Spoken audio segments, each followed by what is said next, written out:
Advisory meeting for the Interstate Bridge Replacement Program. My co-facilitator, Johnell Bell, couldn't be here tonight, and so I'll go ahead and support the team for this meeting. We appreciate everyone making the time to be here on a cold December evening. Appreciate that we have a full agenda, and there might be a little bit of time at the end for us to have a bit of a connection. We sometimes see some of our CAG members join throughout the meeting as they're wrapping up their work days. So with that, we'll go ahead and just get started.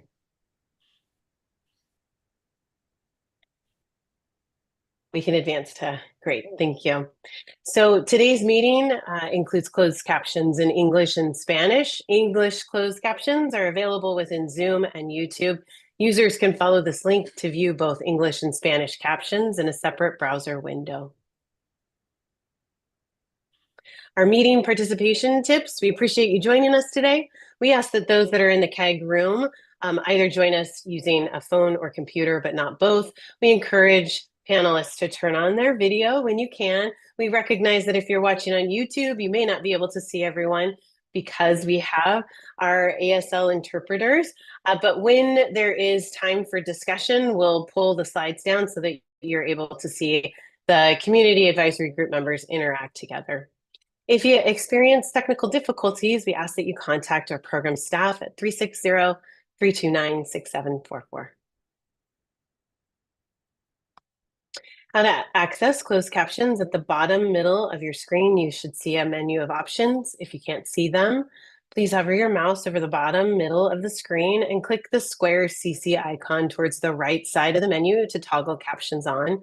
When you click the sub menu, an up arrow to access more settings includes language, font color, and font size. We have our ASL interpretation, I mentioned this, and we will continue to remain committed to ensuring that this space is accessible and available for all to view and to fully participate. Our public input instructions, there'll be an opportunity to provide brief public input later in the meeting today, around 5:45 today. Depending on how our meeting runs, it might be a little closer to earlier, but we make sure that we prioritize ensuring that our public has the opportunity to address the community advisory group. Verbal public comment will be welcome in the Zoom webinar during the designated time. Again, I would say anywhere between 5:35 and 5:45 tonight. You have the option to turn on your web camera. If you'd like to comment by phone, we ask that you dial 1-669-900-6833. Go ahead and enter meeting ID 993-5459-6043. Passcode is 674942. If you enter the room early, we may not admit you until it's time for public comment. When you are admitted, we ask that you dial the *9 to raise your hand. I will call on you, and then you can unmute yourself by using the *6. Our meeting agenda for today, we're going to do a bit of a meeting overview and a program update from Administrator Johnson. We are going to talk about tolling. So we're lucky to have Megan Hodges here today. She does have a limited timeline. So those that may have lots of questions, we're going to just want to make sure that we are pretty clear about the time that she has available. And if we need to schedule a follow-up, we can. But we think that we'll have a good amount of time to engage in asking questions at the conclusion of her presentation. At 5 o'clock, we intend to discuss and provide feedback on the potential community benefits advisory group recommendations for the mobility and accessibility and physical design categories. We have Emily here with us. And then we are planning to just kind of give a little bit of a 2024 year in review and demonstrate our gratitude and appreciation for this advisory group to gather together. And then we'll do public comment. So with that, that's the plan for our meeting today. Hopefully everyone's received the slides that Fabian sent out, and we are going to go ahead and get started. Our CAG meeting space, this is something we talk about each time. I will go ahead and mention these. I feel like our group's been meeting long enough to remember and to respect each of these, which is really about putting relationships first, staying focused on our common goal. noticing the power dynamics in the room, creating a space for multiple truths and norms, being kind and brave, examining racially biased systems and processes, and always looking for learning. I'm going to pass it over to our two co-chairs, Ed Washington and Lynn Valenter, to welcome the group. Thank you, Lisa. Ed, do you want to take it away? Oh, sorry, Lynn.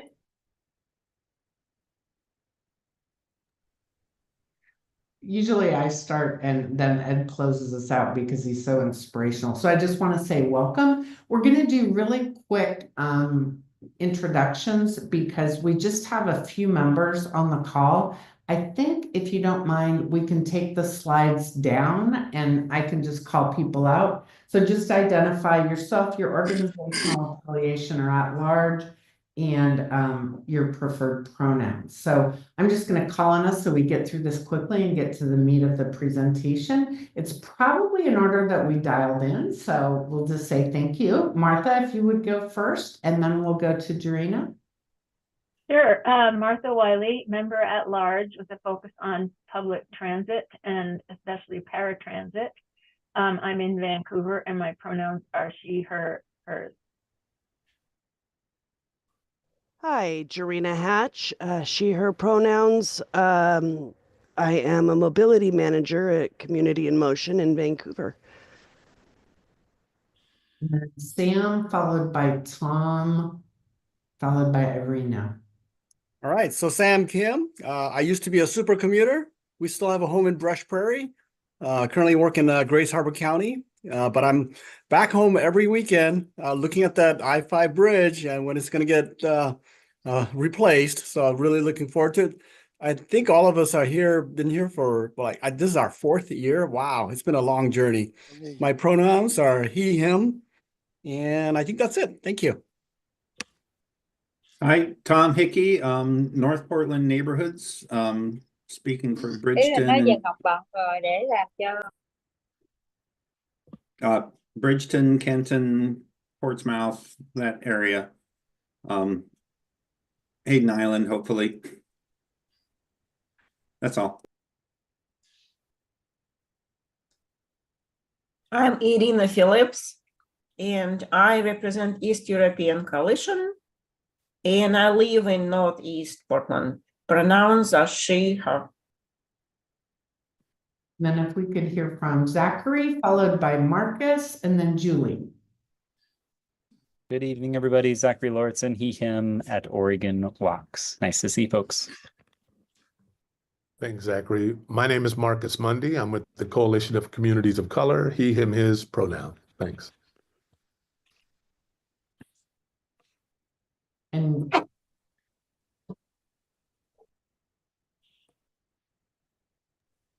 this is Julie Dumbia. I live in the Northeast Portland neighborhood. So I started out this project in Elliott and now I'm in Vernon. So I'm a community member on the CAG. thank you. And then Gianna, are you able to come off mute and talk to us, or you listen only? Yep, Jana Jarvis, Oregon Trucking Association. Perfect. Thank you so much. Thank you, everyone, and welcome. I think, Lisa, will you be introducing our esteemed administrator? Go for it. This is one of the favorite parts of each meeting, which is where we get to hear from local media star and talent, Greg Johnson. But seriously, I want to thank the team that puts together the information that lets us know what media has been published about the bridge, because I don't know about all of you, but I really try to look through that and be aware of that. So a bit tongue in cheek, but Greg, we do love hearing from you. So please.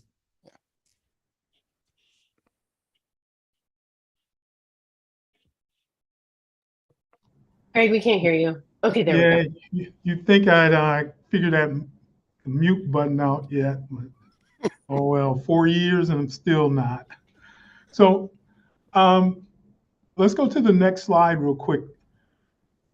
So the program has been tremendously busy. We have not been on front page, but we're still doing the things that are necessary to get us out of the NEPA process to get to a final supplemental environmental impact statement and a record of decision.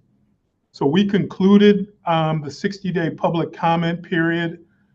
We received over 3,000 comments. So the team is parsing through all of those, putting those into categories, and we will have a report out on what we have heard. It'll be in broad categories, but we think it was a very successful public comment period. We had 500, over 400 different folks interact with us at one of our events during the public comment period. So folks were interested. We got some very detailed comments, and we will be answering each and every one of those, and those answers will appear in the final supplemental document. But let me stray a little bit from the slide. We are also having conversations with our federal partners about a schedule of how we're going to move forward to get to a record of decision sometime late in 2025. That is still our game plan to get to that record of decision, which will then give us the ability to enter in construction. And we're hoping to have a shovel in the ground late in 2025. So that is still the game plan. We're still on target for that. So our team has been working through what that master schedule of reviews from our federal partners will look like. But we're going to be coming back to this group probably in February and talk to you about what the preferred alternative that's going to be moved forward into that final supplemental document will look like.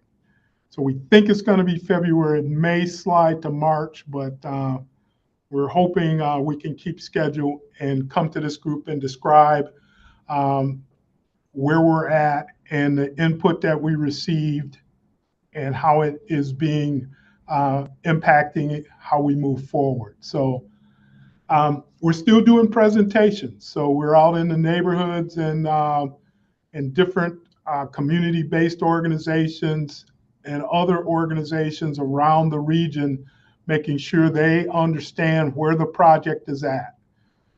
It's going to be critically important that with the new administration coming on board, that we have folks telling that administration the importance of this project. So we think that we have made the case that this is a national priority because of the economics around this, getting this bridge replaced. But we want to make sure that we have a number of folks telling our story both here locally and in DC. So that is some of the things and strategies that our public affairs, government relations, communications team is working on to how do we message and keep the foot on the pedal and keep the attention of a new administration coming in.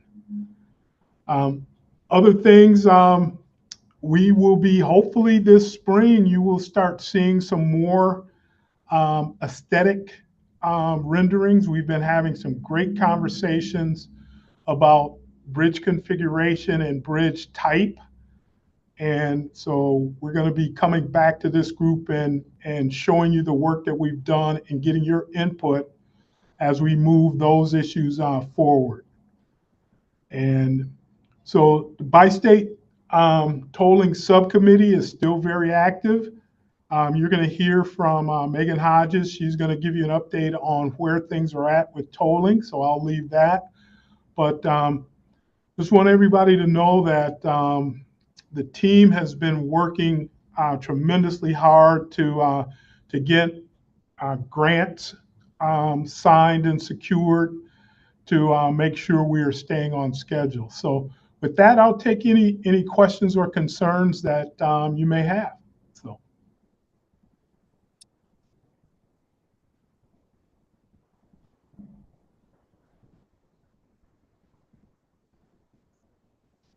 Zachary? Awesome. Thank you.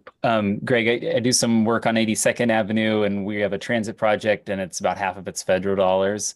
And we are shaking in our boots that the Trump administration is going to come in and say, you know, we're going to cut whatever the number that they've talked about cutting and expenditures, and it's going to just not, they're going to not flow any dollars out for some of these projects. Have you all had any intel on this front of like what safeguards exists and, you know, what to expect and what's going to come? I mean, maybe this is totally prognosticating and we'd be just guessing, but I'm curious if you just heard anything. So our best indication is what happened during the first Trump administration, and a lot of dollars did continue to flow, but the dollars we're talking about are larger this go round because of the IIJA, or so we know that our large grants are going to get attention. But we also know that this is a project, and 82nd Street is a project that has some great upsides.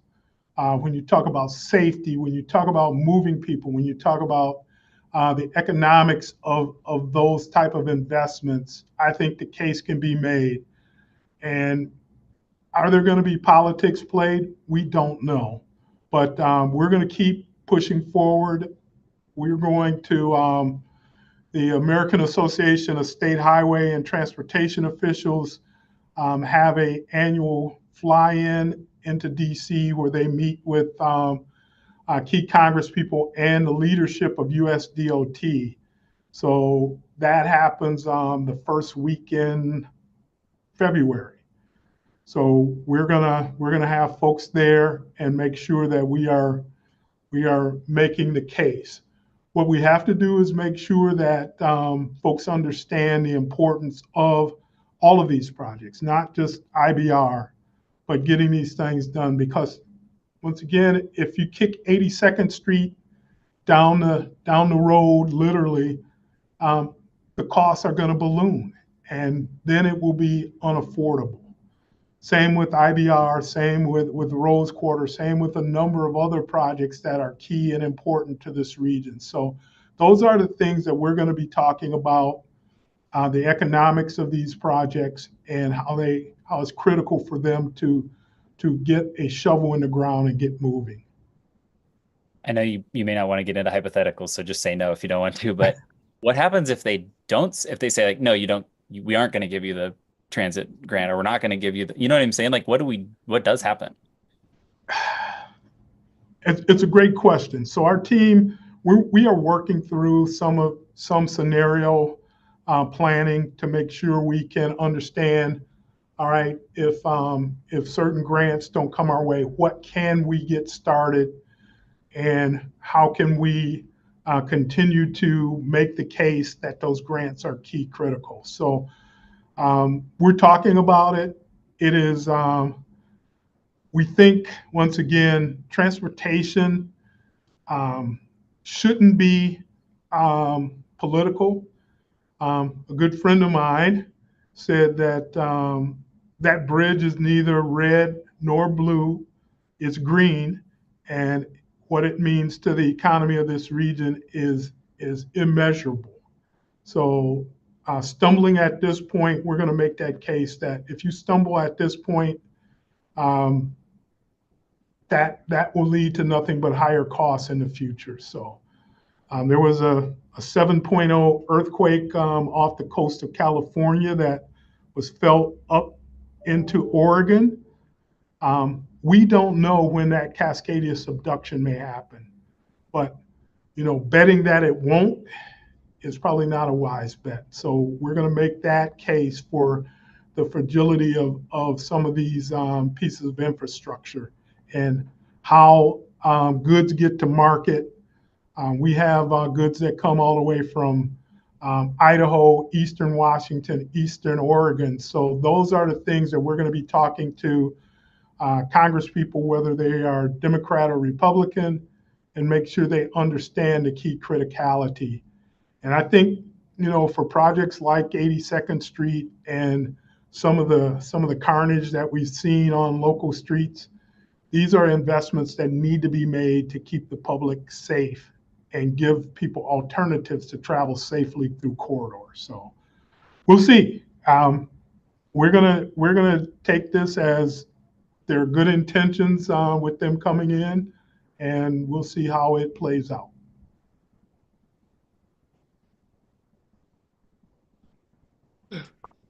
Other questions?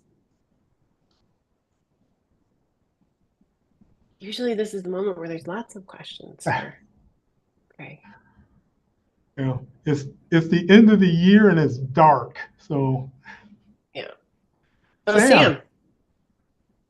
Okay, so I have to ask about the sticker shock that C-Tran reported in the Columbian regarding the $28 million a year to operate?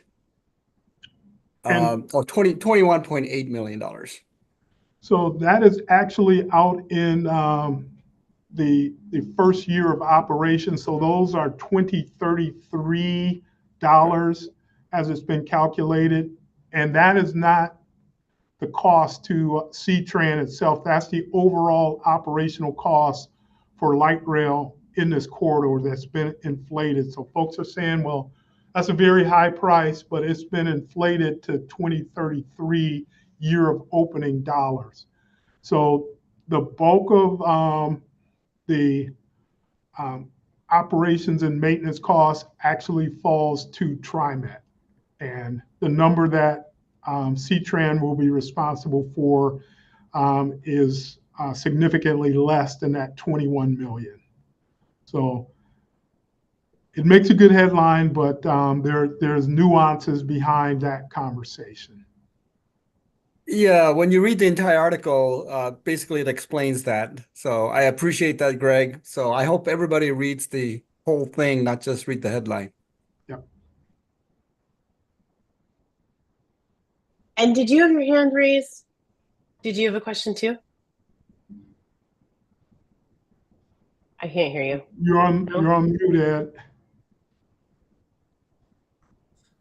Can you hear me now? Yep.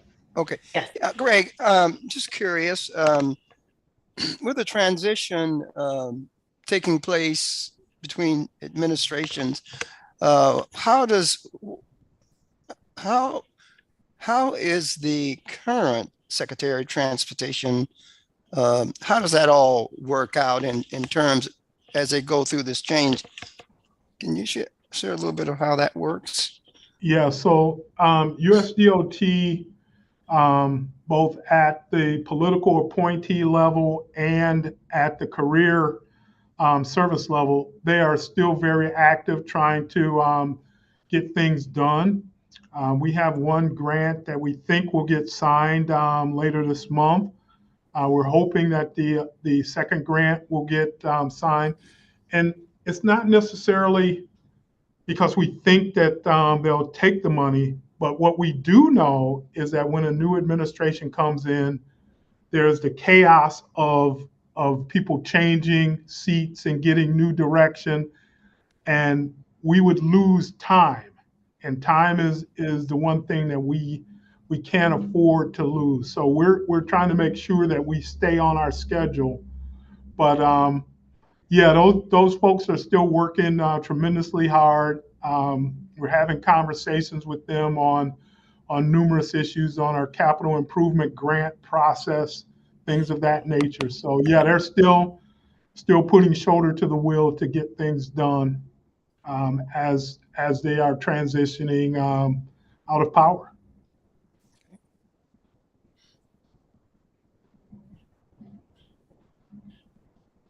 Zachary, it looks like you have a follow-up question. I thought you talked about it, but then I realized I didn't have a note in my brain.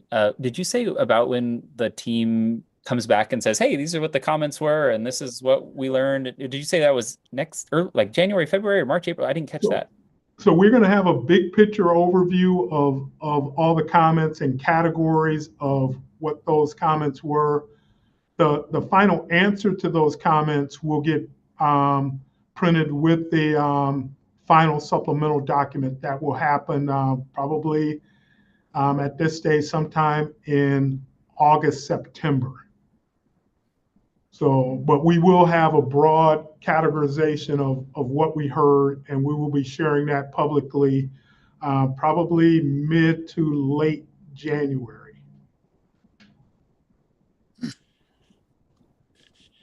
Ed? No, I'm sorry. This thing is not disappearing. There we go. Okay. Just wanted to make sure. All Okay. right. Any other Thanks everyone questions for the Greg? questions.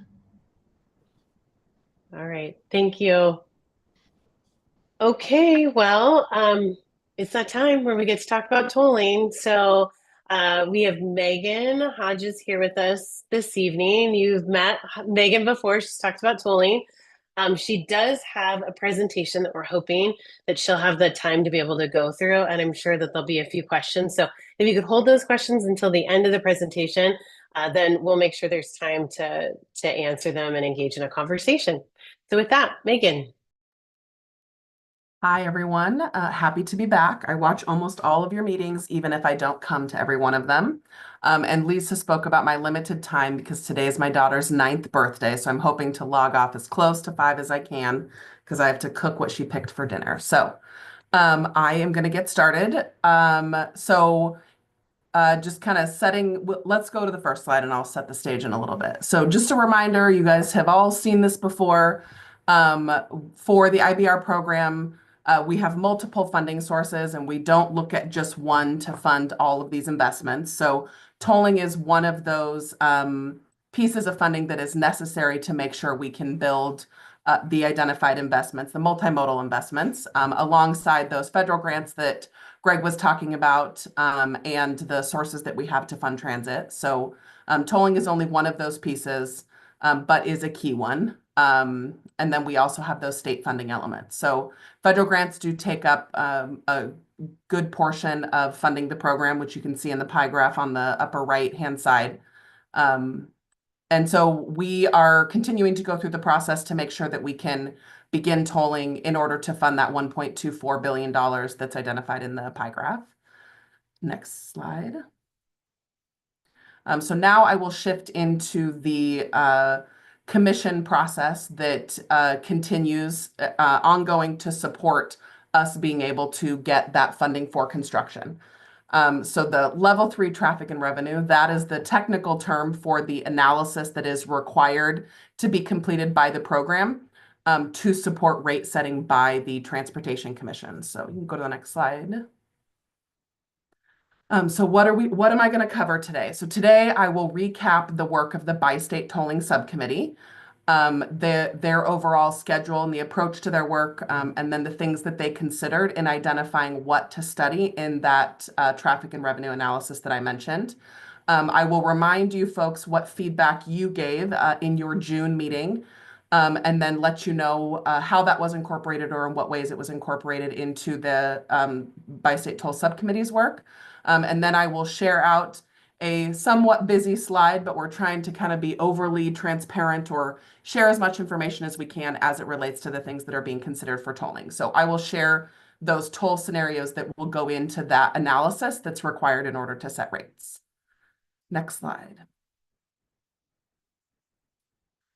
So the rate setting process, the toll rate setting process, and the layer of what the work the commissions is doing is covered on this slide. So that very technical, detailed, many-page analysis that is starting now will occur now through the middle of next year. After that point, once we get the analysis back from that report, then there will be a big kind of broad public input timeframe. So that will be the timeframe that everybody's kind of been waiting for. People have a lot of thoughts and feelings about tolling, and that will be their opportunity to weigh in on that analysis and the outcomes of that analysis before rates are set by the Transportation Commissions. Public engagement has continued kind of throughout this portion or leading up to now through the Bi-State Tolling Subcommittee meetings, which all of them are public and they have a public input opportunity in each of those meetings. And then they accept comments from the public in advance of those meetings also. And then tribal consultation. So this is tribal consultation as it relates to toll rates specifically. Because the IBR program does not set toll rates, we only kind of conduct analysis, identify the need for tolling, and support that process. The transportation commissions are the ones that are leading the tribal consultation for toll rates and policies. And then IBR has a separate kind of government to government process around the overall IBR program. So that tribal consultation has been ongoing, and it will continue through the rate setting process. And then it's anticipated that once that public input occurs, and after we get all the information back from that analysis, that toll rates would be, and policies, which includes discounts and exemptions, would be adopted by the full commissions. Because we are a bi-state program, I think we've come here and said this before, it will require 2 separate actions by both commissions. So Oregon and Washington will need to take an action in order to set the rates on the I-5 bridge. And then one reminder I forgot to give at the beginning. So I am on the IBR program, and I kind of do the work, the IBR portion of the work to support the bi-state toll subcommittee. I'm not an employee of the Washington Transportation or Oregon Transportation Commission. So they were the ones that came to talk to you in June. Staff from both of those agencies came to talk to you. Because I've been doing supporting work all along throughout that process. I'm here to provide the report out because they are very busy people and they had many overlapping conflicts that made it so I was volunteered to do this. So next slide. So this is a reminder, I think we've shared this before also, on what that bi-state tolling subcommittee is. So because it's a bi-state facility and there are 2 bodies that are decision makers as it relates to toll rates, policies, discounts, and exemptions. Once legislation was passed that authorizing tolling on the I-5 bridge in both states, the commission set up a subcommittee with 2 members from each state to kind of get in the weeds on tolling, hear monthly updates, and weigh in on things along the way. So their role or their charge is to make sure that any toll rates and policies that they recommend to the full commission comply with state law and are able to support the $1.24 billion in toll funding that the IBR program has identified as the need. So they're true, like the things that they are legally required to accomplish are making sure the toll rates follow law and that the toll rates identified are able to fund construction for the IBR program with the number that we've identified. So they continue to go back and forth on developing recommendations, and then those recommendations from the subcommittee are brought to the full commissions for decision making, depending on what the topic is. Next slide. So in that process of them going back and forth, at the very beginning of that process, they got together and said, what are the things that are important that we want to consider as we are recommending toll rates and policies for analysis and future rate setting. So they came together and they developed these considerations that are in line with how both states approach tolling. So each state has done it a little bit differently, but there is overlap in the things that they've identified as important as they set toll rates and policies. So that is, in addition to addressing those funding requirements that I mentioned, they will, as they advance toll rates and policies, they will consider safe and efficient mobility, so improving how vehicles move through the corridor, equity by minimizing effects on vulnerable populations and overburdened communities, environmental quality by making sure that the toll rates and policies contribute to the reduction of air pollution and greenhouse gas emissions, and then economic vitality with supporting the efficient movement of goods and services across the bridge. Next slide. Back in June, the staff from those agencies came to you and they had some questions for feedback. We used Mentimeter to get that input, and that's what those little screenshots are on the right-hand side. It was the results of the Mentimeter survey that we had you guys respond to.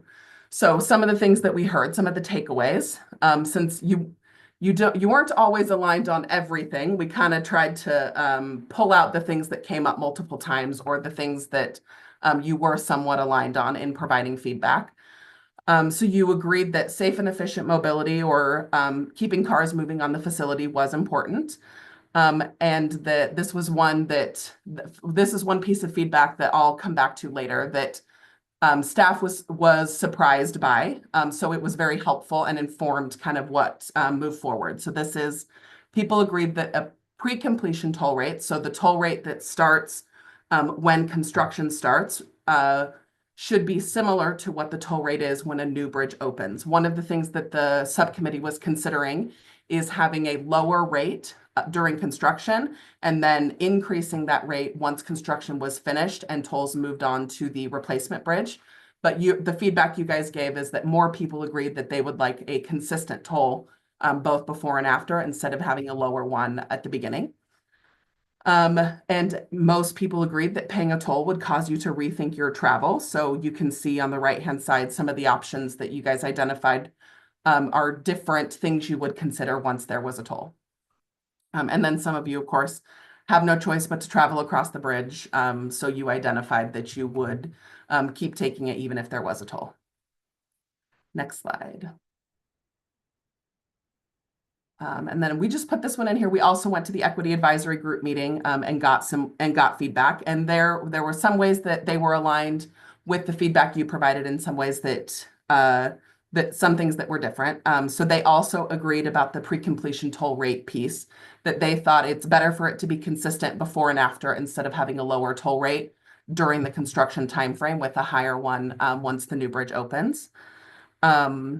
They also agreed that they would take I-205 or consider different options, but the numbers were kind of a little bit different, the way that they would travel. And then, of course, the need for a low-income toll program to offset the impact to low-income communities came up during that group, and I will address that more later also. Next slide.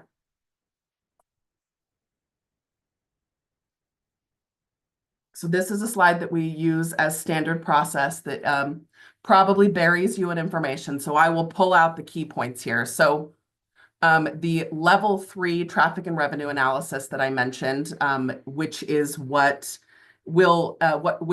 starting now and will continue through the middle of next year. That is a report and analysis that is required for toll rates to be set. And so that report is kind of the third step in the process. So there have been past analysis that occurred, like a sketch level analysis. That's the first document or the first step identified on this slide.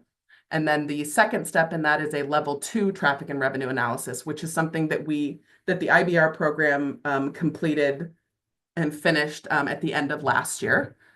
And that is to kind of put a wider net of possible toll rates out there to try to better narrow in on what toll rates might get the program to the $1.24 billion that is needed for toll funding.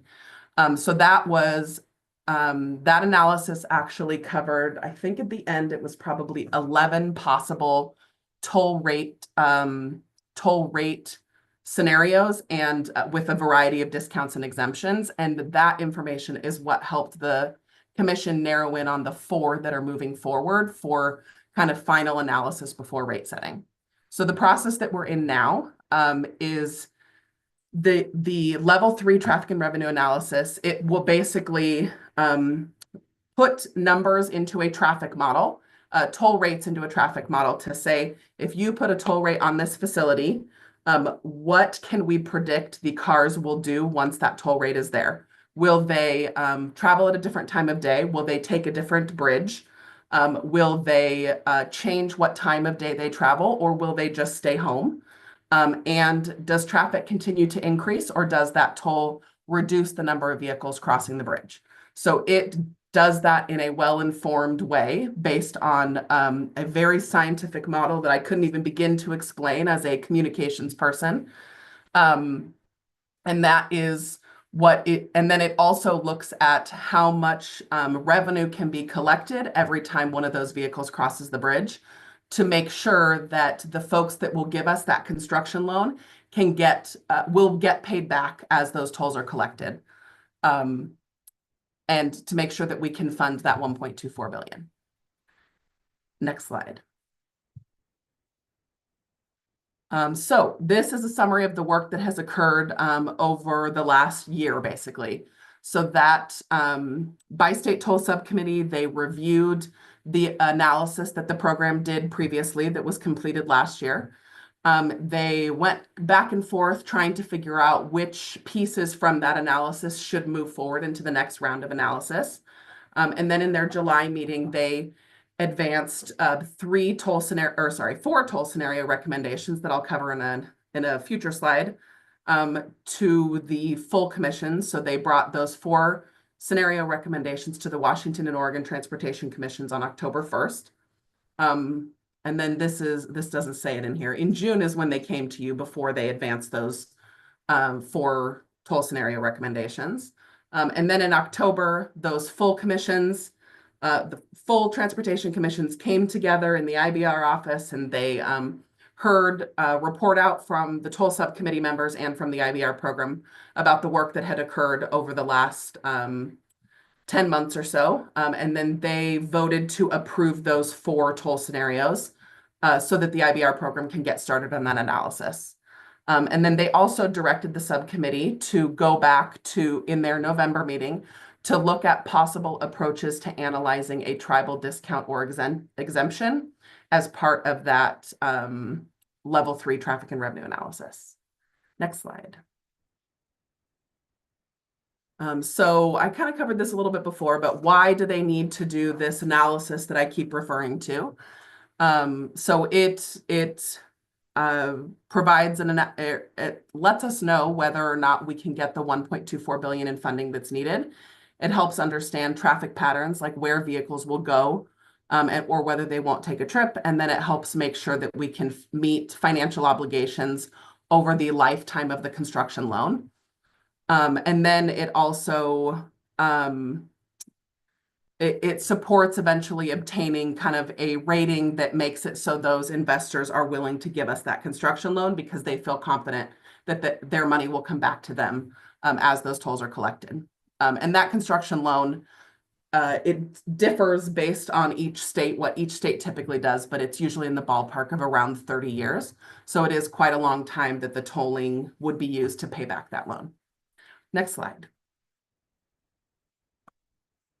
And finally, those scenarios that I've mentioned a couple times. So there's a lot of information on here. I think what's helpful to do probably is kind of, if you just look at row 1, you can see that there's a column with the toll rate for pre-completion tolling, and then a column for a toll rate for post-completion. So pre-completion is when we implement a toll on the existing bridge once construction starts. Post-completion is when the new bridge opens, the toll shifts over onto that replacement bridge. And then because for the IBR program, we have variable rate tolls, which means that the proposal is to charge a lower rate during low traffic times and a higher rate during high traffic periods, like during the morning commute hours or the afternoon commute hours.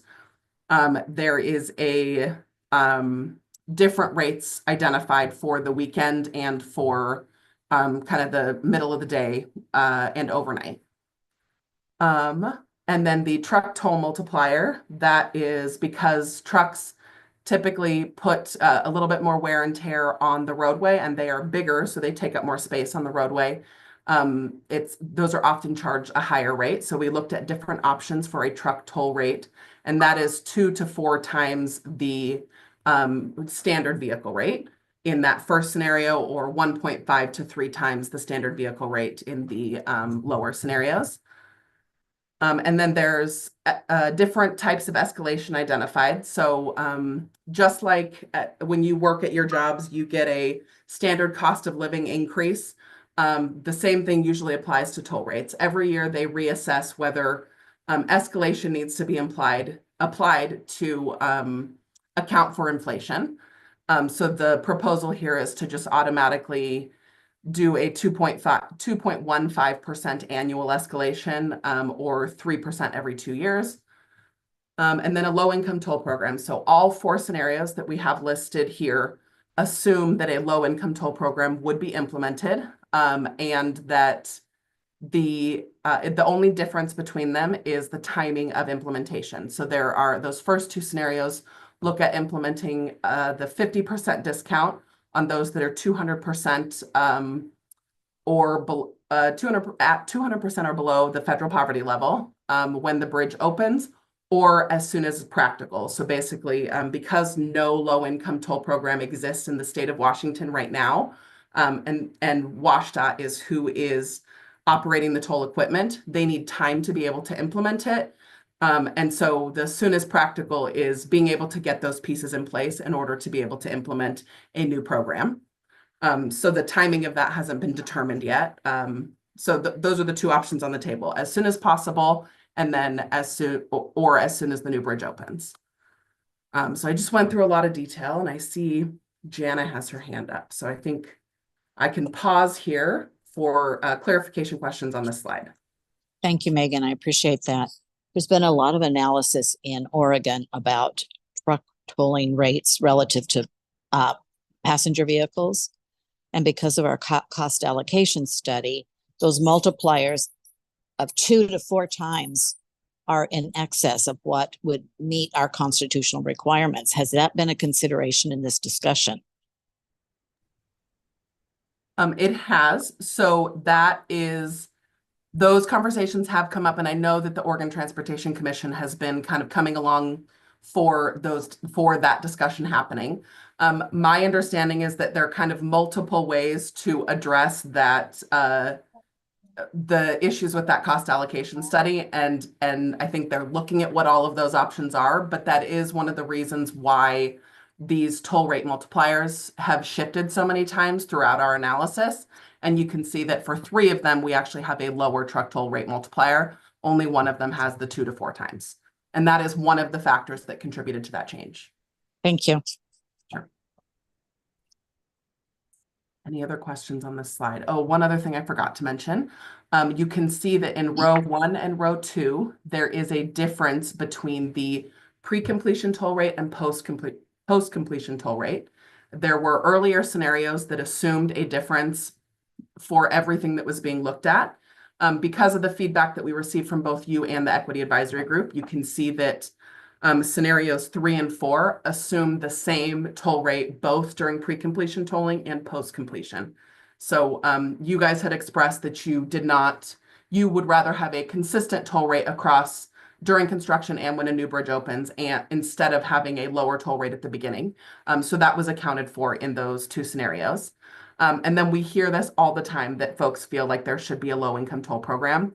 And so we were, the outcome of this, since one state had been assuming a low-income toll program, in Oregon, they were assuming that that would be implemented based on legislative direction and the direction their commissions had been working to provide.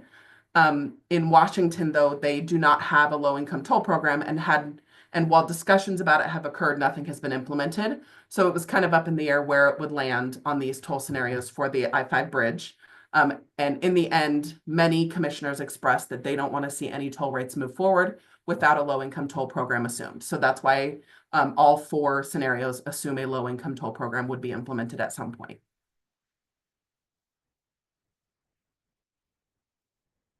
Okay, next slide. I think I only have maybe 2 left. So then the tribal toll exemption and discount sensitivity analysis. So I removed much of the technical language and I narrowed it down into this, but some of it was still left over. So during the tribal consultation process that is being conducted by the transportation commissions, they've coordinated with a number of tribes, and during those consultation conversations and in kind of different meetings that have occurred, there has been an interest in understanding what the impact to revenues would be if there was a tribal exemption or a tribal discount. So when the Bi-State Tolling Subcommittee, when the Transportation Commission met on October 1st, they directed the subcommittee to identify an approach to analyzing that and kind of the assumptions for that analysis. So would it be a discount or an exemption? And then how many tribes would it apply to? So they got together in their November meeting and they identified an approach that looked at a number of options, and that will move forward. That is something that is done after we get that analysis that I mentioned back. It's kind of some math that they do on top of what comes back. So they will analyze options that account for a different number of tribes, and then both options, and they will look at options that assess both a 50% discount and a full exemption for tribal vehicles and tribal members. Next slide. And then what does it look like ahead? And I tried to sprinkle this in throughout, but folks want to know when they can weigh in and when they can provide feedback. And in addition to those subcommittee meetings that folks can always call into, and I hope that some of you or many of you are signed up for their mailing list to know when their agendas are posted so that you can call in and listen to the conversations happening if you have time. They're also recorded and posted on the websites. But as I mentioned, because the Oregon Transportation and Washington Transportation Commission each have separate authority, they both have to take action to set toll rates. So they, I think the goal though is for them to come together and take those actions at least in the same room, so folks don't have to go to different meetings to see that happening. But because they are the authority on toll rate setting and policies, they will also lead that community engagement. So the IBR program will be there to support them along the way, but the commissions will coordinate together on that community engagement that will happen after we get that analysis back on the level 3 traffic and revenue analysis. So we can so those 4 scenarios that I shared before can be narrowed in for rate setting. So they will want to hear from the community, both in public meetings, through online surveys, and through direct outreach. It'll be kind of a wide range of opportunities to weigh in. And then the Bi-State Toll Subcommittee will continue to participate in lead tribal consultation with the tribes that have identified wanting to participate in consultation. And then the IBR team will continue to support that commission work. And then I will probably come back to one of your future meetings to provide you with an update as they move work forward or when those engagement opportunities exist. And last slide, I think, is just a link to websites. Yes. So they have not yet identified their meeting schedule for 2025 because they are in the middle of their full commission meetings. So once that's identified, it will be posted on the links at the bottom of this page. And as I said before, if you are not signed up for their mailing list for the toll subcommittee, you can send an email there and that will get you signed up. So that's all I have. I made it with 2 minutes to spare, but I can stay for a little bit to answer questions if there are more. Looks like Lynn and Sam. Lynn?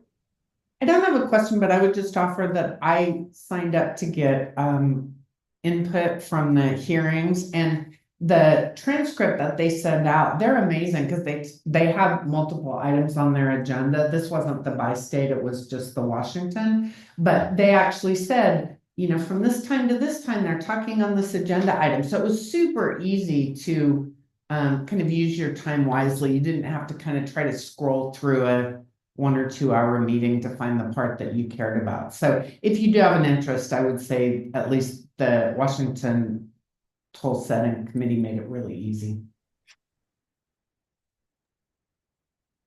Sam and then Zachary. Hey, Megan, thanks so much. Incredibly useful information. Now that you explained it, I understand the slides than when I first looked at it, just out of the box and going, what's level 3? Anyway, so I did some quick calculation on a 30-year loan of $1.24 billion. That comes out to $5.9 million a month payment, or $71 million a year. Did we do a traffic analysis to ensure that we can actually make the monthly mortgage payments, or do we need something else? So what I did not cover today is, I guess, what else is paid for from the toll revenues that are collected. So this I'll try, well, I probably can't even make it that complicated because I only understand it at a super high level. It sounds like you're way more into math than I am, Sam, but there's a number of things that need to be paid for in addition to just the construction loan. So there's obviously interest on top of that, but then there's also when you need to pay your bill, you need to be able to call someone. And so it pays for staff to make sure that folks can pay their toll bill so that we can keep the equipment updated and able to collect the toll. And then in addition to that, if you are giving somebody a house loan or any kind of loan, maybe a business loan's a better analogy, you want to make sure that what you invested in stays in good shape and in good working order so that cars continue to travel on it. So when we collect those toll rates, we also have to pay for operations and maintenance of the bridge while tolls are being collected, essentially. So if it needs to be repaved because the winter weather gets the best of it, then that toll revenue also pays for that. Because if there's too many potholes, then that impacts traffic and it impacts how much revenue can be collected also. So I guess what I would say, that level 3 traffic and revenue analysis details all of those projected costs that need to come off the top before the loan can be paid back, or in addition to paying back the loan. And it makes sure that enough vehicles are going to keep crossing the river at the toll rate identified in order to pay back both pay back that construction loan and all of those other expenses on top. So basically, go ahead. You anticipate the tolls being there forever? Maybe. So I'm going to give you a roundabout answer. So the construction loan, it would be for around 30 years, kind of to be determined based on what terms we can get and what they identify. And then it would be up to the decision makers in each state. So in Washington, that's the state legislature. In Oregon, that's the Oregon Transportation Commission. And they could choose to remove the toll. I believe existing Oregon law assumes that the toll rate would just be lowered. And then operations and maintenance would continue to be paid for from that toll. In Washington, they would have to adjust legislation and change it to say, remove the toll at this point.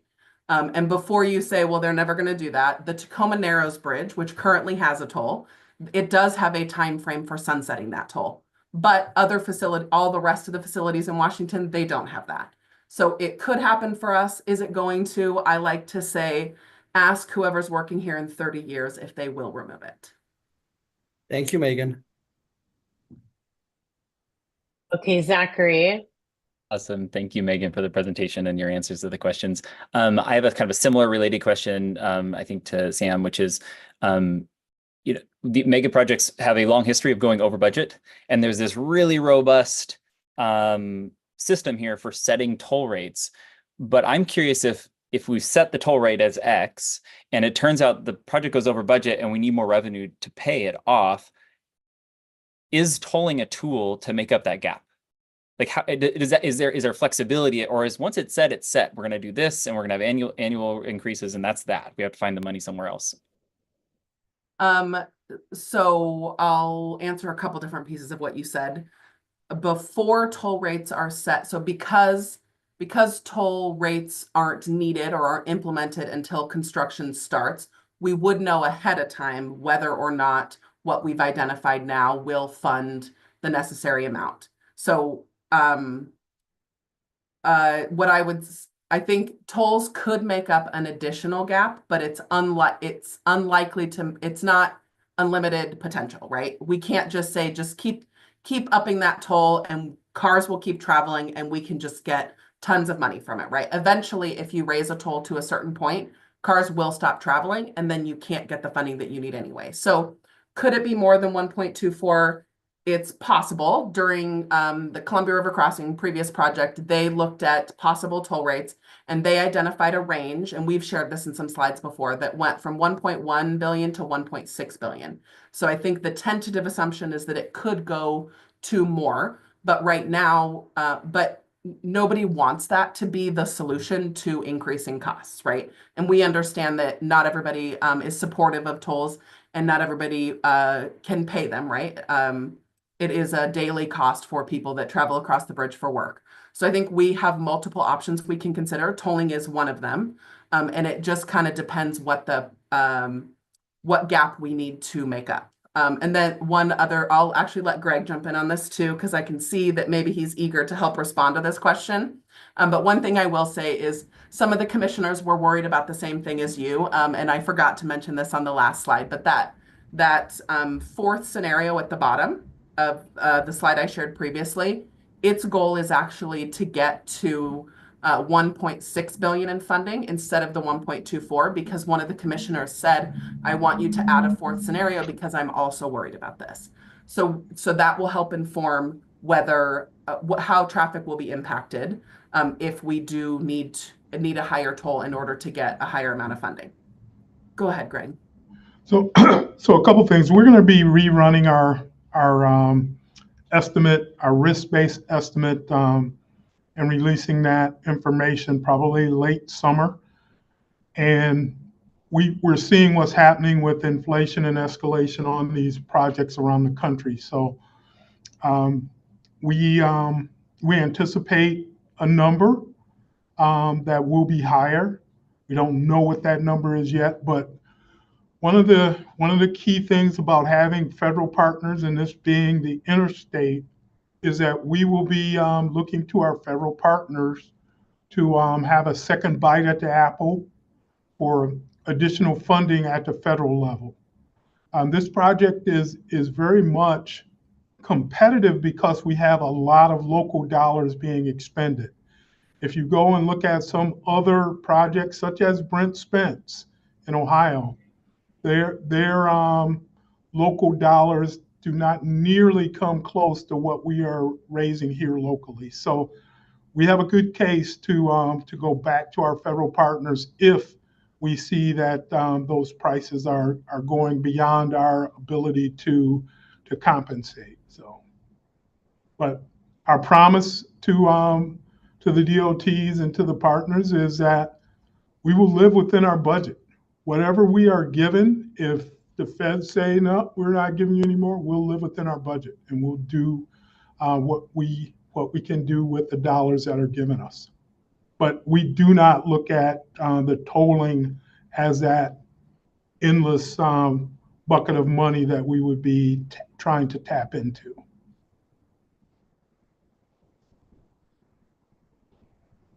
Okay, I know how much everyone appreciates having Megan in this space and providing a tolling update. So thank you, Megan. I think we've kept you a little bit longer than you were hoping for, and wish your daughter a happy birthday. I suspect that we'll be eager to have you come back and give another update. So if there are any questions that you feel like, gosh, I wish I had asked this, we didn't have enough time, please follow up with us and we can make sure that we get back to you. But thank you, Megan. Happy birthday to your daughter. Right. Bye, thanks. Okay, Emily is here to go ahead and talk to us a little bit about the Community Benefits Advisory Group. I do want to just also mention that one of our fellow CAG members, Tom, is also on that committee. So I think if we can, Emily, have you go ahead and share the slides. Also want to provide some space, Tom, if you have any feedback or comments that you might want to make as well as a member of that committee and this one. So with that, if we could go ahead and bring up the slides and welcome Emily into the space. Thank you, Lisa, and thank you everybody for having me back. I'm happy to be here to talk with all of you again. So today I'm going to go through, similar to my last time here, our next batch of recommendations that we're calling Tranche 3.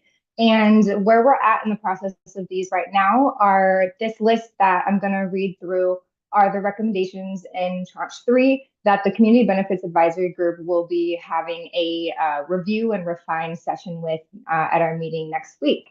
And so the language you see here may end up adjusted a little bit and some wordsmithing happening as a result of that session, but it still gets to the spirit of what we'll be working through. And we are, of course, open to your feedback and thoughts. So with that, if we can go to the next slide. All right, so I am going to read through these, and then when we get to the end, we have our usual discussion question. So these ones here are part of our mobility and accessibility category, and they're related to over trail accessibility and connectivity. And so they are to explore creative solutions to ensure accessibility in the connections from the multimodal trail to transit stations at the elevated station and Hayden Island, including an elevator, ramp, and stairs. Elevators should be designed to accommodate multimodal transit options such as bikes and scooters, etc.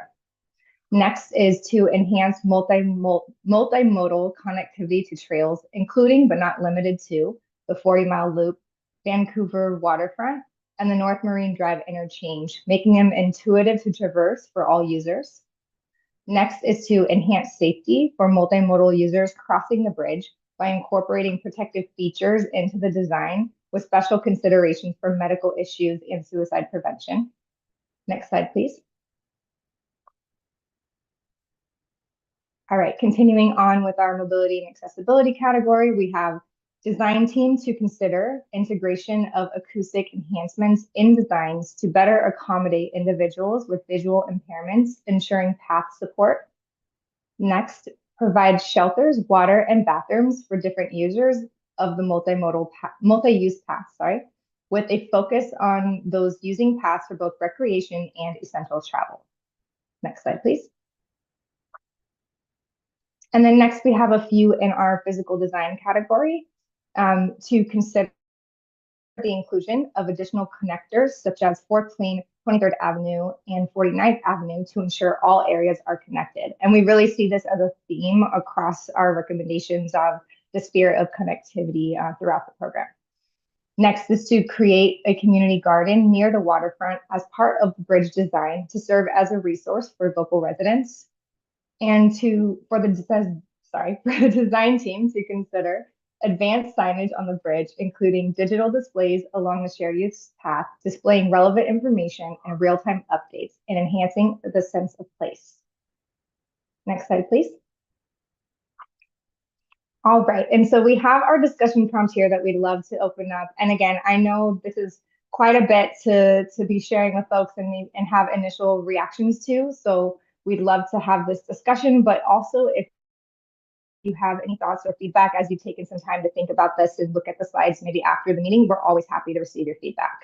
And so with this, I'll open it up to discuss whether you feel that these recommendations are in line with the CAG community values from your perspective.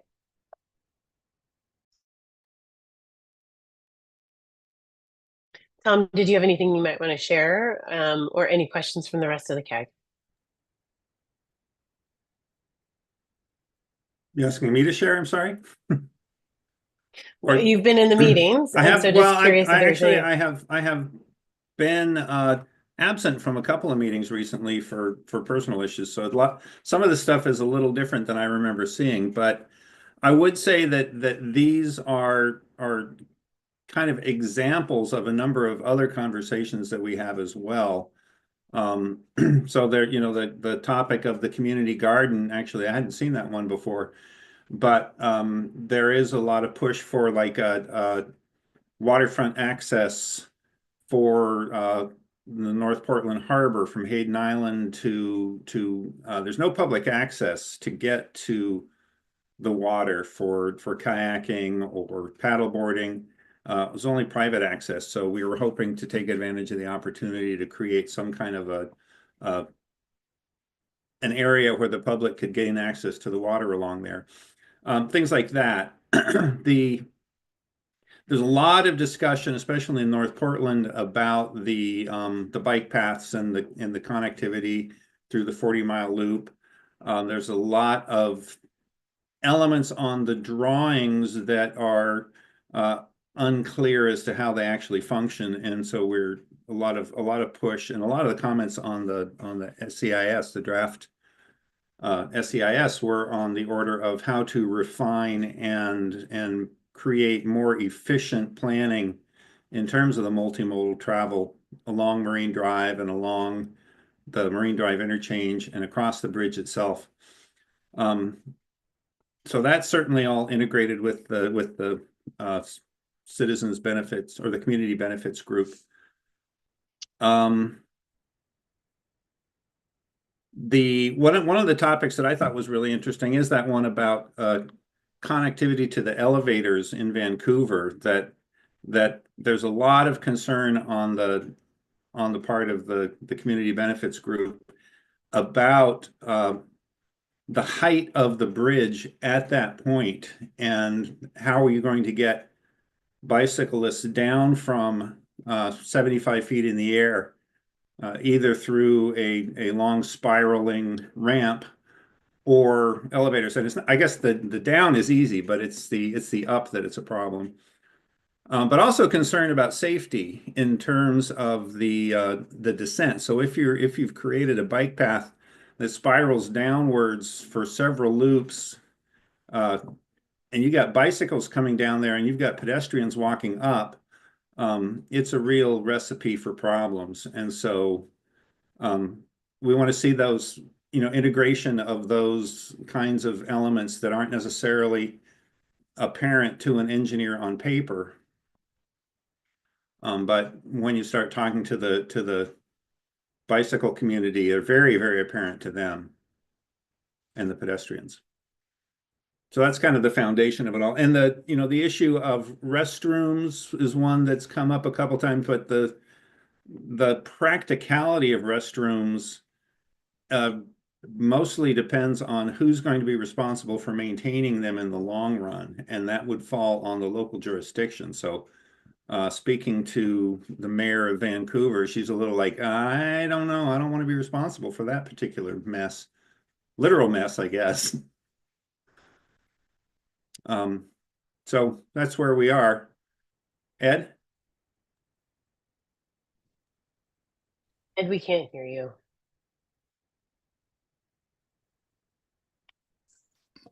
With regards to the movement of bicycles on a bridge, I'm not trying to be funny in any way, but wouldn't they have a place where bikes would only go up and another place where they would only come down?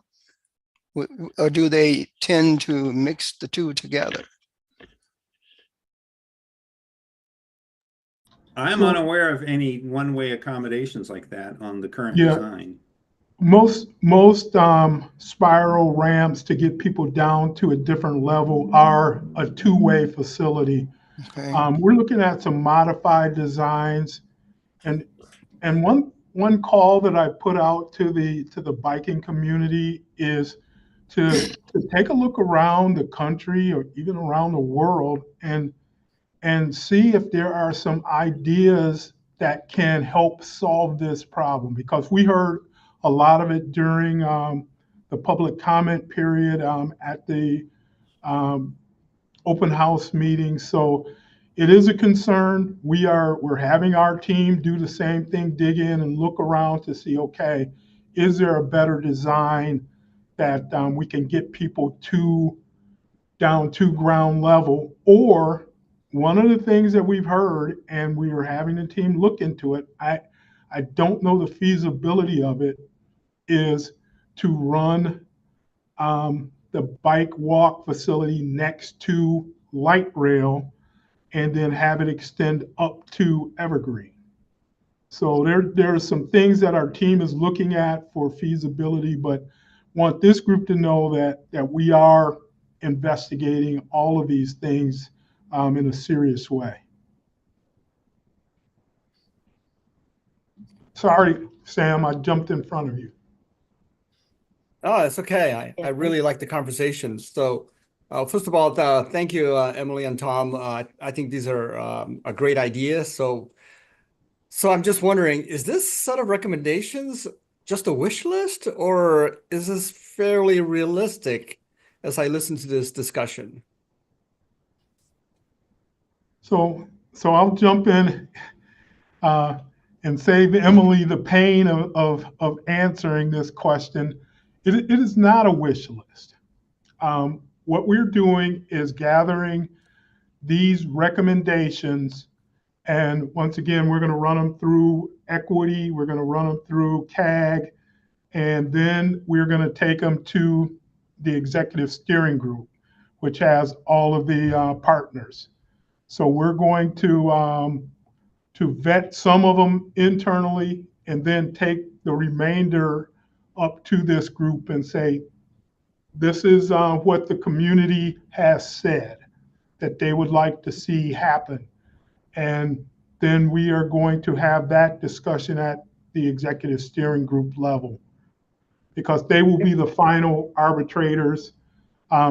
Some of this will fall on the DOTs, so the DOTs will have a significant say in what they can do and what they can reasonably maintain out into the future. Elevators are a tough number for any organization.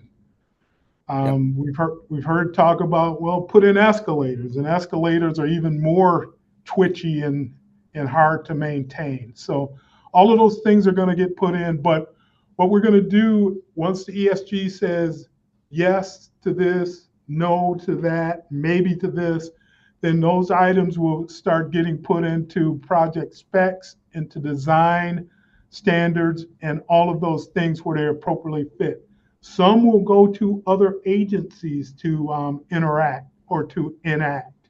So it's going to be a very thorough process, and hopefully one that will keep the confidence of the community that we've heard them and that we are implementing the things that are reasonable to move forward.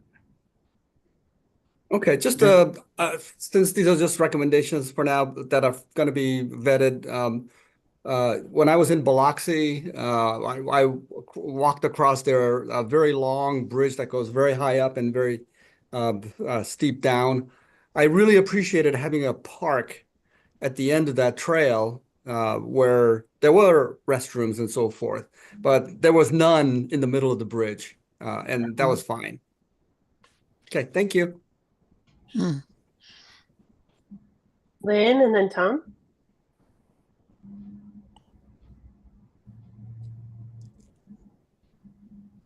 I hear you, Lynn.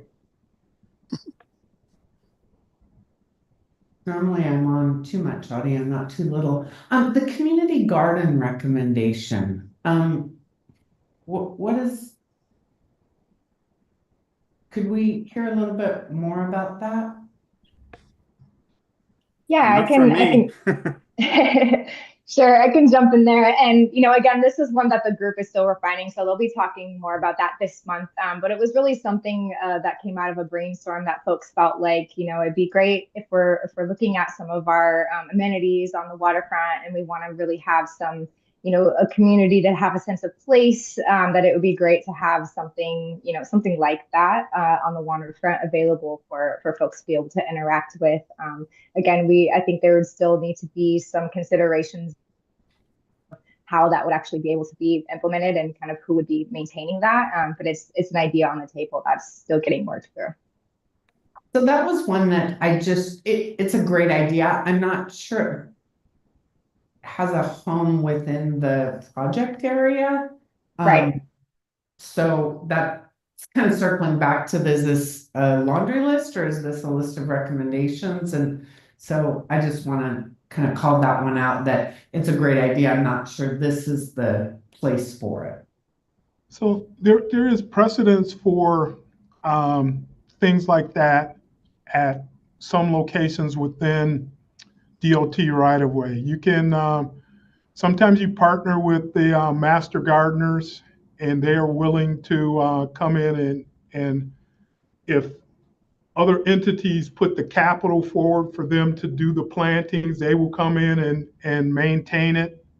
So there's possibilities for things like that. I just know that the DOTs that's not the business model for DOTs. So we would be looking to others to take care of an issue.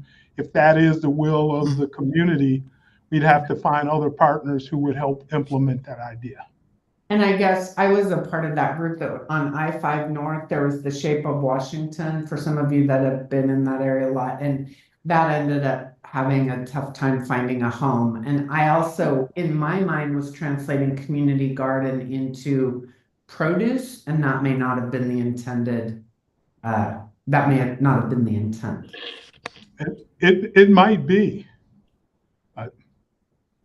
And, But, and if I we'll can add need a clarification. Go ahead, sorry, Emily. Greg. Yeah, I was just going to add, and I appreciate even that question, Lynn, because that's exactly part of our process in this refinement, right? Is we want to dig into the questions of this sounds great in theory, but kind of given these different, caveats or considerations on how we'd actually be able to make it happen, that's exactly the stuff that we kind of like to work through with the group so that they can really decide, okay, is this something we'd really like to put focus on and move forward? Or is this something that would be great, but maybe doesn't make sense? So I appreciate you raising that because that's exactly the process that we really set up during these refinement sessions. So just so I'm clear about the role of CAG, and then I'll yield to my friend Tom. But so at this, because the question was, what do you think about these? Are these consistent? And so you're just kind of looking for us to say there's nothing inconsistent, right? Yeah, but then this feedback, even the feedback you shared just now, is of course also relevant and part of the conversation that we will reflect back. So all the different pieces that you all are reflecting today, we'll bring into that conversation next week and share that with folks so that they can consider that too. So a lot of times, I'm going to jump in. A lot of times the conversations at the committee start with something specific, like somebody says, I would like a community garden. And then we sort of dig into the heart of what they're really asking for, which might be broader. It might be like, we want there to be attention paid to landscaping and, the land use and the green spaces. What are they going to be? Let's talk about how do we maximize the quality of life around the bridge by smart landscaping. Maybe a community garden isn't really the right choice of words. But also, I feel like the committee works hard not to self-censor. It's important to throw out ideas and see what sticks. And we're aware that not everything is going to come out the other end the way it went in the front. There's room for refinement and filtering and cleaning out the dead wood, but yeah, Jarena.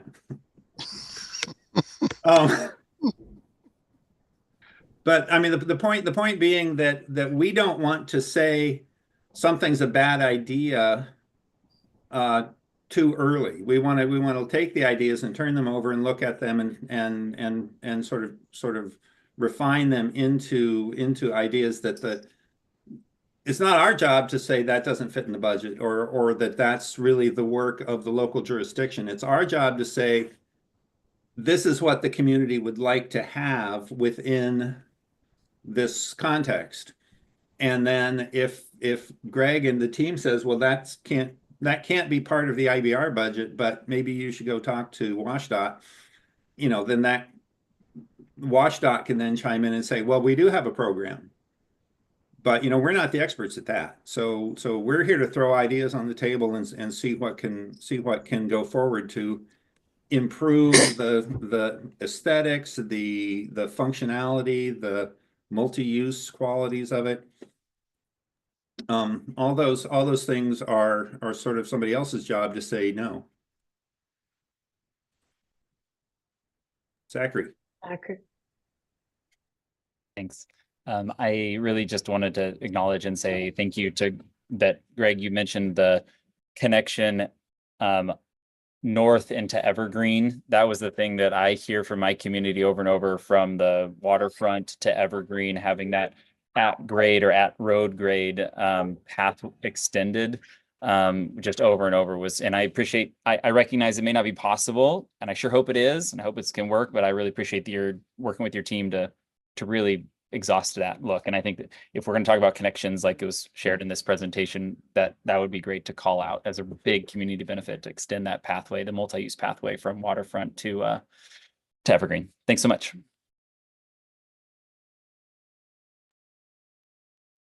This has been a great conversation relative to the recommendations from the Community Benefits Advisory Group. Any other comments, questions, feedback? If not, Lisa, I would just love to take a moment to thank everybody. I just really appreciate all of the feedback and this great conversation. This is really helpful for our team to be able to reflect back. It's exactly the type of thing we're looking for. So just appreciate all of you leaning in Tom, I really appreciate the perspective that you've brought in and the way you've kind of helped to frame things. I felt like that was a really great addition to this conversation. So thank you so much for that. And thanks, Tom, for serving on that committee, second committee on behalf of the Bridge Project. It's helpful to have the connectivity between this one and the Community Benefits Advisory Group. So I know it's an extra meeting. It is an extra meeting, but you know, they have muffins and things, so. Oh, well, if we could only be in person in December during holiday cookie baking time, Lynn, I'm sure would make sure that everyone had the proper nourishment. All right, let's go ahead and bring up the slides, and we will talk a little bit about the accomplishments and our year in review for 2024. Okay,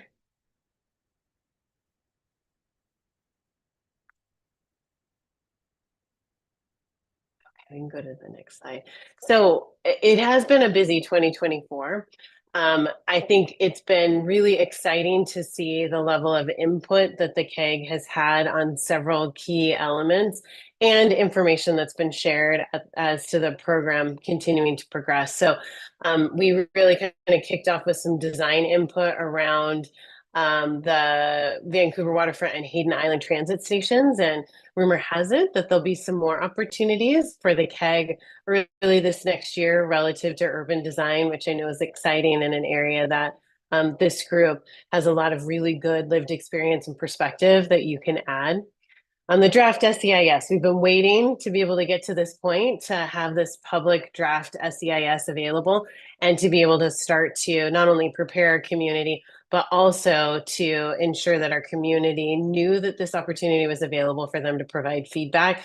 So to have over 3,000 comments received from the community is a big deal, particularly in a supplemental EIS. You've heard tolling updates. Megan's been to this group more than once, and I think in particular, remember that session where the Mentimeter was a big hit. Irina, I know you were interested in wanting to see us utilize that more often. It allowed for a little bit more interaction than we're able to have in this kind of formal virtual setting. So we are looking at ways that we can continue to use Mentimeter as a way for us to engage. But that provided, I think, meaningful feedback around tolling. Megan even mentioned how the commissions have responded to the feedback from CAG and EAG. So as you continue to think about whether you might want to spend a 2-hour evening online for these meetings, I do think that your feedback is really, it does matter. And that was a good example tonight of how it has impacted the way others are thinking about not only how we move forward with constructing the bridge, but how we continue to fund the bridge in a way that centers our community values and priorities. Community benefits continue to have that integration with that work that's being done with that advisory group and ensuring, again, that we're having the opportunity to provide input as they move forward. The idea is that that group will sunset next year with those recommendations being ready for the program leadership. So ensuring that we're staying on pace with that group's work is something that we're trying to be really mindful of. And then just the sheer volume of engagement that's happened through the community engagement team, collaborating on ways to be strategic about where the program is and how many different engagements and interactions have occurred. I think during a couple-week time period, I heard that there was kind of over 40 different events that happened. And so, I mean, this team is out really talking to folks, but we're hearing that the community is already aware, obviously, of the program. So the first step was making sure folks knew that the program was moving forward. The second is to start to get feedback. And we're not hearing folks don't know about the Interstate Bridge Replacement Program. So your work really matters to make sure that you're out in your communities helping to make sure that this is not a surprise when we get to construction, because we all intend on building this bridge, to quote Sam Kim. We also heard about the health analysis that is underway, and that was an important part of how this program is continuing to look at all these different aspects as we get ready to hopefully begin to celebrate a groundbreaking. Several of you have attended the bridge tours, and we'll continue to look for your feedback as to whether or not different ways in which we do that tour makes sense for you to participate. I think each time you have a different group that might be giving the tour, a different part of that bridge or the bridge influence area, that you can learn a little more about how we're envisioning the design and construction of the bridge. So with that, this is a picture of a couple folks that might even be on our CAG meeting that did one of those tours. If there's any other comments or feedback as to what you're seeing are kind of highlights from 2024 or things that added value from your perspective as a member of this committee, would be open to hearing what that might be.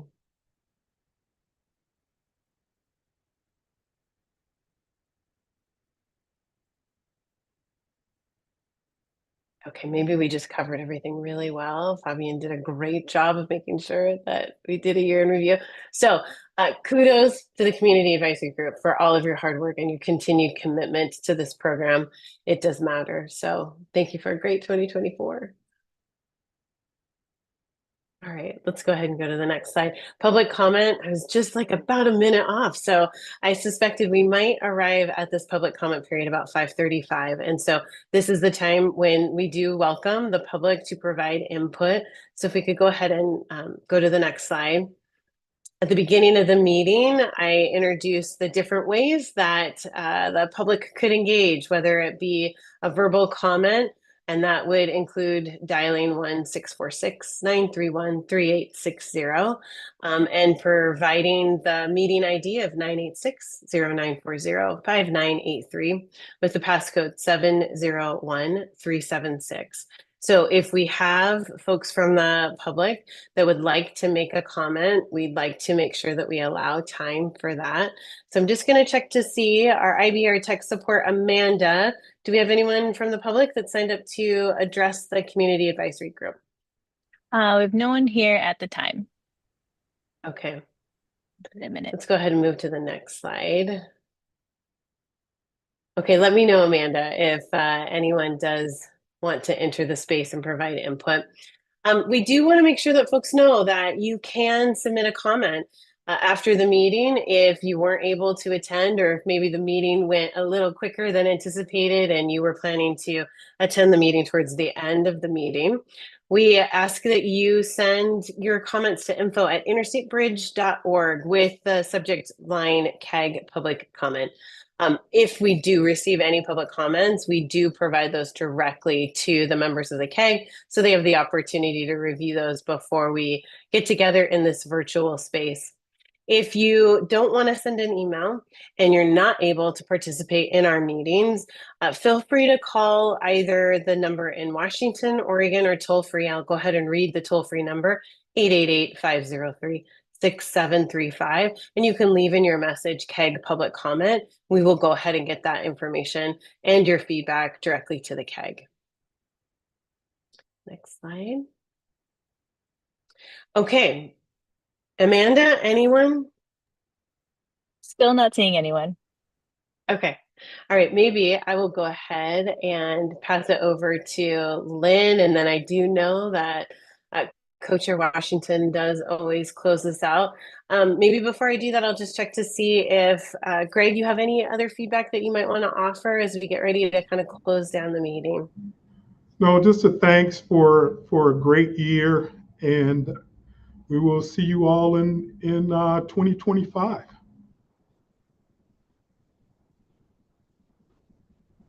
Excellent. Lynn, do you want to take it from here? We could either have you and Ed just do a bit of a closeout. We could go around the room. We have about 20 minutes, but I also know it's December, and not sure if folks want to stay on for another 20 minutes. So up to you. I do see, Tom, your hands raised. Yeah, I had a question for Greg. Is that a blue Santa hat behind you, and are you going to show it to us? Observant, Tom. Thank you. That's what I wanted. I've been waiting all day. It's a Detroit Lions Santa hat. Today was our Christmas luncheon for the office, so very observant, Tom. I couldn't see the logo to know what it was, so thanks for clearing that up. Oh, Sam. All right. Well, then I have to ask Tom. Hey, what's your cat's name? Oh, well, there were three of them. So variously, you met Mr. Puddings, Poppy, and Pepper. All of them spent time on my lap during the meeting. Love them. And there's a fourth one that would never get on my lap if you paid him. So he didn't show up. Well, I think we can give people some time back. As you noted, it is a busy time of year, but Ed, maybe you would close us out. I'll just wish everyone a happy rest of the year and look forward to reconnecting in 2025. But Ed, will you close us out? Yes. Can you hear me okay? Yeah, I would somewhat not like to echo, but I'll pretty much echo what Lynn has said, that just wish you all a wonderful holiday season coming up, both Christmas and New Year's. But really want to thank you, each and every one of you, all of you, for your steadfastness to this committee's work and your attendance, and Sam, for everybody, but Sam even travels all the way from down on the coast to come up and participate, and Greg flies every now and then, I'm sure, back to DC and gets back here in Detroit. So it's just thank you so very, very much. I'm sure you all probably don't maybe appreciate how much you have done and do for trying to get this project finished. So that's all I have to say. And I appreciate you, Lynn, also. Always. Thank you. That's all I have to say. All right. Thank you, everybody. Excellent. Right. Have a good one. Bye-bye. Thank you all. Bye, everyone. Goodbye.